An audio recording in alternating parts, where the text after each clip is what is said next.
Hello guys. कुछ देर पहले मैंने एक वीडियो बनाया था जो आप लोगों को मैंने इन्फॉर्म किया था कि एंड टर्म का एग्ज़ाम जो आप लोगों का कल गया था, ठीक है, उसका रिजल्ट कुछ ही देर पहले ही आ गया था। लगभग 8 7 8 बजे आ गया था, ठीक है।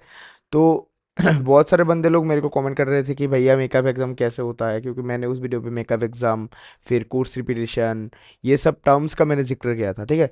तो वो सब क्या होता है बंदे लोग जानना चाहते हैं। तो मुझे लगा जैसे कि 2 3 4 बंदे ने मेरे को कमेंट लिखा, तो मेरे को ऐसा लगा कि और एक वीडियो बनाना ज़रूरी है, सब कुछ बताना ज़रूरी है। तो मैं एकदम सब कुछ एकदम ऑफिशियल इन्फॉर्मेशन बताऊंगा, मतलब कि जो स्टूडेंट हैंडबुक रहता है आईआईटीएम का, आप लोग यहाँ पे देख सकते हो। मैं कोई भी मनगढ़ंत चीज़ यहाँ पर मैं आप लोगों को नहीं बताऊंगा, देख सकते हो यहाँ पर जो भी स्टूडेंट हैंडबुक है उससे मैं आप लोगों को बताऊंगा, ठीक है। तो पहले तो हम लोग प्राइसिंग वाला क्राइटेरिया के ऊपर बात कर लेते हैं। तो हर कोर्स के लिए प्राइसिंग क्राइटेरिया पता है कि 40 या फिर 40 के ऊपर आप लोगों को मिलना चाहिए। तब 40 या फिर 40%, ओबियसली परसेंट का ही मैं बात कर रहा हूँ, आउट ऑफ 100, तो ही आप पास हो जाओगे, ठीक है, वरना आप फेल हो, ठीक है। अब ऐसा भी हो सकता है कि आप एंड टर्म के लिए एलिजिबल ही नहीं थे। ऐसा भी हो सकता है कि आप एंड टर्म के लिए मतलब कि एंड टर्म में एब्सेंट थे, ठीक है। और ऐसा भी हो सकता है आपने एंड टर्म दिया और कुछ भी पार्टिकुलर एक दो या फिर चार सभी सब्जेक्ट में आप फेल हो, ठीक है। तो मैं सब कुछ एक एक करके मैं डिस्क्राइब करूंगा, ठीक है। आप अगर मतलब कि एग्ज़ाम दिए हो बट फेल हो तो उस केस में आपका ग्रेड हो जाएगा यू। आप अगर वीकली एवरेज असाइनमेंट, मतलब कि अगर आप क्या बोलते हैं इसको, ग्रेड असाइनमेंट का मार्क्स अगर आपका मैच नहीं हुआ था, उस केस में आप अगर एंट्रेंस एग्जाम लिख ही नहीं पाए थे तो उस केस में आपका ग्रेड हो जाएगा डब्ल्यू ए या फिर डब्ल्यू क्यू। और अगर आप एंट्रेंस एग्जाम पे एब्सेंट थे, ठीक है, तो उस केस में आपका ग्रेड हो जाएगा आई, ठीक है। तो देखो अभी पहले बात होता है कि कोर्स रिपीटेशन का। तो पहले आता है कि इम्प्रूवमेंट, ठीक है। मतलब कि आप कोर्स में ऑलरेडी मतलब कि पास हो चुके हो, लेकिन जो नंबर आया है वो नंबर आपका मतलब कि सेटिस्फैक्टरी नंबर नहीं आया है। जैसे कि 12th बोर्ड्स में जैसा होता है, आप लोग इम्प्रूवमेंट दे के नंबर बढ़ा सकते हो, क्योंकि जे के लिए 75% चाहिए और बहुत सारे बंदे का 75% वाला क्राइटेरिया ही कंप्लीट नहीं होता। तो उस लोग उन मतलब कि उस सिचुएशन के लिए बहुत सारे बंदे इंप्रूवमेंट देते हैं, सेम ही काम है, ठीक है। यहाँ पर जैसे कि आप अगर जनरल कैंडिडेट हो, मैं ये बात बहुत बार बता चुका हूँ, आप अगर जनरल कैंडिडेट हो तो उस केस में आपको 4,000 रुपया लगता था, ठीक है, हर एक पर सब्जेक्ट कोर्स रजिस्ट्रेशन का। अगर आप इंप्रूवमेंट देने जा रहे हो, ये ध्यान रखना मैं इंप्रूवमेंट का बात कर रहा हूँ, ठीक है।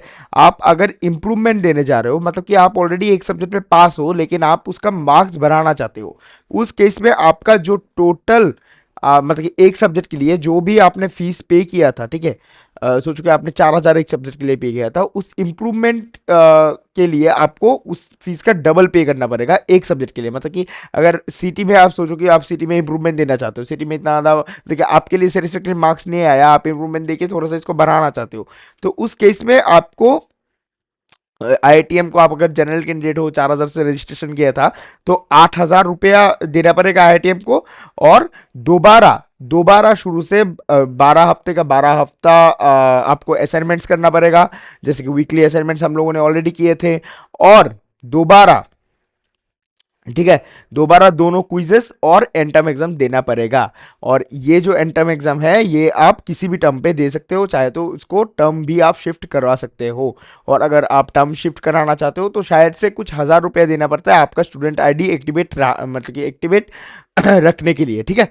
और आप अगर, ठीक है, आप अगर एग्जाम दिए तो थे, ठीक है, आप अगर एग्जाम दिए तो थे लेकिन आप फेल हो गए हो, मतलब कि आपका अगर ग्रेड यू आ चुका है और अगर आप एग्जाम दे ही नहीं पाए थे, मतलब कि एलिजिबल ही नहीं हुए थे, आपका जो भी ग्रेड असाइनमेंट वाला मार्क्स मतलब कि क्राइटेरिया को मैच नहीं कर पा रहा था, ठीक है।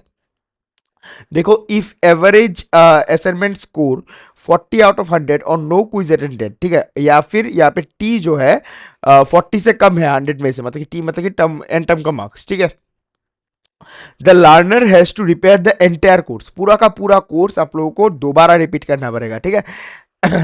इसमें वो सब इंक्लूड होता है कि आपको दोनों क्विजेस आपको दोबारा देना पड़ेगा, ठीक है, दोनों क्विजेस दोबारा देना पड़ेगा, सभी ग्रेडेड असाइनमेंट्स आपको दोबारा देना पड़ेगा, और एक बार आपको दोबारा एंटर्म एग्जाम देना पड़ेगा, ठीक है। और रिपीटिंग कोर्स का जो फीस है वो कोर्स फीस जैसा ही रहता है। आप अगर जनरल कैंडिडेट हो, सोचो कि आप सिटी में फेल कर गए हैं और यहाँ पर सिटी में आप कारणवश एग्जाम नहीं दे पाए हो, ठीक है, तो उस केस में आपका वो बन जाएगा, क्या बोलते हैं इसको, जो आपने शुरुआत में जो फीस पे किया था वही सेम फी ही आपको रिपीट के टाइम पे ही पे करना पड़ेगा। सिर्फ इम्प्रूवमेंट पे ही डबल लगता है, ये चीज ध्यान में रखना, ठीक है। फिर आते हैं कि बंदा एलिजिबल तो था, ठीक है, बंदा एलिजिबल था, लेकिन किसी कारणवश मतलब कि वो वाला एग्जाम में एब्सेंट था, ठीक है, वो वाले एग्जाम में एब्सेंट था। तो तब बंदे के पास आ जाते दो ऑप्शन, एक है मेकअप एग्जाम, ठीक है, एक है मेकअप एग्जाम और दूसरा है repeat entire course. Repeat entire course same ही चीज है जो मैंने यहां पर आप लोगों को समझाया था, ठीक है, यहां पर आप लोगों को समझाया था। और बात आता है, अब नया टर्म आता है कि मेकअप एग्जाम क्या चीज है। दे कैन, यहाँ पे देख सकते हो, they can attend only the end term exam whenever it is conducted in the subsequent term. मतलब कि सोचो कि अब मे टर्म आपका चला गया है, ठीक है, आप नेक्स्ट जो है सितंबर टर्म शुरू होगा और आप लोगों का भी सितंबर टर्म में एडमिशन होगा, जो फाउंडेशन लेवल 2 है, ठीक है। तो इस केस में आप अगर मेकअप एग्जाम के लिए मतलब कि ऑप्ट करना चाहते हो तो आपको उसके नेक्स्ट टर्म पे ही आपको रखना पड़ेगा। ऐसा नहीं है कि मैं एक टर्म गैप दे दूंगा फिर दूसरे टर्म में मैं अच्छे से प्रिपेयर करके मतलब कि मेकअप एग्जाम दूंगा, ऐसा कुछ भी सिनेरियो नहीं बनेगा। अगर आप एक टर्म गैप देना चाहते हो तो आपको पूरा का पूरा कोर्स रिपीट करना पड़ेगा, जिसमें आपको 12 का 12 असाइनमेंट दोनों क्विजेस और एंटम देना पड़ेगा। लेकिन आप अगर इसके अगले ही टर्म में, मतलब कि मे टर्म अभी अभी खत्म हुआ, तो अगर सितंबर टर्म में ही आप अगर मेकअप एग्जाम देना चाहते हो तो आपको सिर्फ और सिर्फ एंटम एग्जाम देना पड़ेगा, जो भी डेट रहेगा टेंटेटिव जो भी है सितंबर टर्म का एंड टर्म एग्जाम का, ठीक है। वो शायद से कुछ दिसंबर 26 दिसंबर का है शायद, ठीक है, मैं ज़्यादा श्योर नहीं हूँ। और मेकअप एग्जाम का फीस जो है, ठीक है, मेकअप एग्जाम का फीस जो है वो 1000 रुपया है फाउंडेशन लेवल के लिए, और अगर आप डिप्लोमा और उसके ऊपर लेवल का हो तो आपको 2000 रुपये पर कोर्स देना पड़ेगा, ठीक है। और जो भी क्विज का स्कोर या फिर असाइनमेंट का स्कोर था वही सेम कैरी फॉरवर्ड हो जाएगा मेकअप एग्जाम वाले चीज में भी, ठीक है।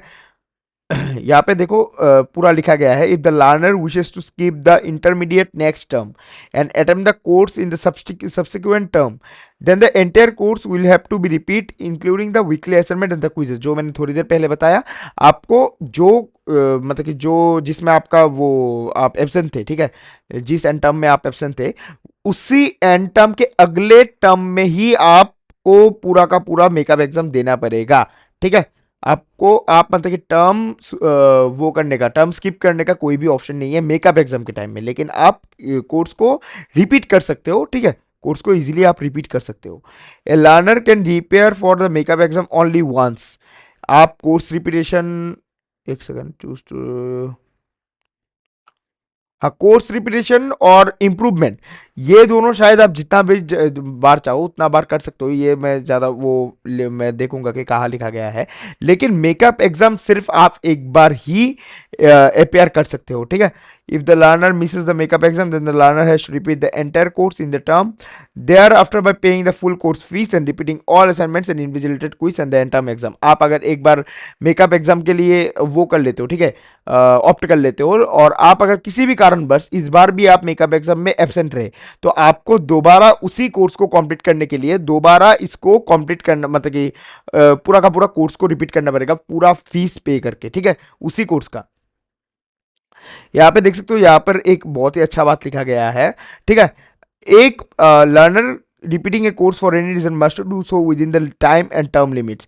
एक लेवल, मतलब कि जैसे कि फाउंडेशन लेवल, डिग्री लेवल, एक लेवल पूरा का पूरा लेवल, फाउंडेशन एक कोई सा भी लेवल हो, वो लेवल 36 महीने, मतलब कि 3 घंटा, sorry, I am extremely sorry, 3 years में इसको हाईएस्टली कंप्लीट करने का टाइम है। और पूरा का पूरा डिग्री को, ये तो आप लोगों को पता ही है, 96 मंथ्स, यानी कि 8 साल में कंप्लीट करने का पूरा टाइम है आप लोगों के पास। तो मतलब कि सोचो कि आप 4 सब्जेक्ट्स में आप एंटम दिए हो और चारों सब्जेक्ट्स में ही आप फेल कर गए हो, तो उस केस में आपका सीसीसी जो है वो 2 सेट हो जाएगा, ठीक है। उस केस में आपका सीसीसी 2 सेट हो जाएगा, मतलब कि हाईएस्ट आप 2 ही सब्जेक्ट ले सकते हो उसी पर्टिकुलर टर्म के लिए, ठीक है। If a student absent for all courses then CCC of the previous term is carried forward. सोचो कि आप मे टर्म में क्वालिफाइड देके घुसे थे और आपका सीसीसी जो है 4 था और आपने 4 सब्जेक्ट ले लिया, ठीक है, लेकिन आप किसी कारणवश एब्सेंट थे एंटम एग्जाम में, तो उस केस में आपका जो भी पहले वाला जो सीसीसी था वही सीसीसी सामने टर्म के लिए भी कैरी फॉरवर्ड हो जाएगा, ठीक है। Makeup makeup exam will be permitted as an option only in the subsequent term. फिर हम लोग आते हैं रिपीटिंग ए कोर्स, जो मतलब कि जो बंदे लोग एलिजिबल ही नहीं थे, या फिर पास और या फिर इंप्रूवमेंट वाले हैं, ठीक है। Applicable for courses with WA WQ you और आई, मतलब कि WA WQ होता है जो लोग एलिजिबल ही नहीं थे, और यू होता है जो लोग फेल कर गए हैं, और आई होता है मतलब कि जो लोग एबसेंट थे। You can choose to repeat courses in single term और अक्रॉस मल्टीपल टर्म्स, ठीक है, multiple terms. You can also register for new courses in the term, ठीक है। समझ में आया? मैं यहाँ पे बता देता हूं कि आप वो वाला जो कोर्स है जिसमें भी आपका बैक आया है, जो जिसमें भी आप फेल हो चुके हो, इस कोर्सेस में आप इस वाले कोर्स को आप दूसरे कोई भी टर्म या फिर उसी सिंगल टर्म में भी आप कंटिन्यू कर सकते हो, और उसके साथ आप लोग नया वाला कोर्स भी ले सकते हो अगर आप चाहो। आपके सोचो कि आपके सीटी में बैक आ गया, सीटी में फेल आ गया, तो अभी आप इंग्लिश 2 और स्टेट्स 2 लेके आगे बढ़ सकते हो, ठीक है। फिर दोबारा जो है मैथ्स 2 और इंट्रोडक्शन टू पाइथन लेके भी आगे बढ़ सकते हो, लेकिन डिप्लोमा लेवल के जाने से पहले आपको वही वाला जो सीटी का एग्जाम था, वही वाला सीटी का कोर्स कंप्लीट करने के बाद ही आपको डिप्लोमा में एडमिशन मिलेगा, उसके पहले नहीं मिलेगा, ठीक है। The total number of course must be with in the CCC limit, ठीक है। Learners with in incomplete grade, ये तो मैंने बता दिया, अगर इनकम्प्लीट है तो आप लोग मेकअप एग्जाम दे सकते हो, यहाँ पर यही बताया गया है, ठीक है। ये तो इम्प्रूवमेंट वाला है, यहाँ पर कुछ एक लिखा गया था, you can choose to repeat courses in single term और अक्रॉस मल्टीपल टर्म्स, ओके, ठीक है। और यहाँ पर इम्प्रूवमेंट का बात किया गया है, एप्लीकेबल फॉर कोर्सेज विथ, मतलब कि सारे ग्रेड के लिए एप्लीकेबल है, ई ग्रेड तक एप्लीकेबल है, ई ग्रेड एकदम लास्ट ग्रेड होता है, ठीक है। आप अगर पास हो, मतलब कि एकदम नाम का पास हो, तो उस केस में भी आप इंप्रूवमेंट दे सकते हो। आप अगर 9+10 CGPA है, उस केस में भी आप इंप्रूवमेंट दे सकते हो, ठीक है। और यहाँ पर यही चीज़ बताया गया है, वो सब तो मैंने ऑलरेडी बता ही दिया। Quick record table, new course, हर सब्जेक्ट में, ठीक है, हर सब्जेक्ट में आप पास हो चुके हो तो न्यू कोर्स अलाउड, ठीक है। न्यू कोर्स आपको अलाउ किया जाएगा, ओबियसली किया जाएगा, और आप रिपीट कोर्स ओबियसली नहीं करोगे, और टेक मेकअप एग्जाम इसमें भी नहीं होगा।